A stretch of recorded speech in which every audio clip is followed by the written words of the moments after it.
Sir Jaganmohan Reddy గారు ప్రతిపక్షంలో ఉన్నాడు. ప్రతిపక్ష హోదా లేకపోయినా ప్రతిపక్షం చేయాల్సినటువంటి పనులన్నీ కూడా చేస్తున్నాడు. అతను బయటికి అడుగు పెడితే ఈరోజు ప్రభుత్వం ఏ సమస్యను తీసుకుంటే ఆ సమస్యని పరిష్కారం చేయాల్సినటువంటి ఒక పరిస్థితి. అతను పొగాకు రైతుల దగ్గరికెళ్తే మే 24వ తారీఖు పొగాకుకి మద్దతు ధర వస్తది.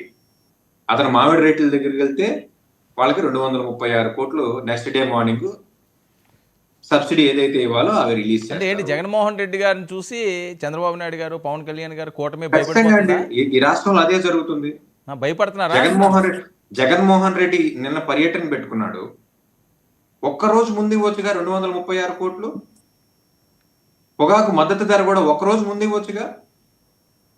మిర్చి యార్డులో సమస్యకి వెళ్ళి అడ్రస్ చేయక ముందు అసలు సమస్య లేదా?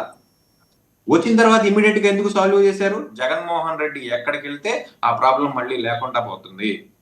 దీన్ని గమనించి జగన్మోహన్ రెడ్డి గారికి నా విన్నపం ఏంటంటే ఆయన 24 గంటలు 365 రోజులు జనాల్లో ఉంటే ఈ రాష్ట్రంలో సమస్యలు ఉండవు. 24 గంటలు ఎక్కడ ఉంటారులేండి, ఒక 10 గంటలు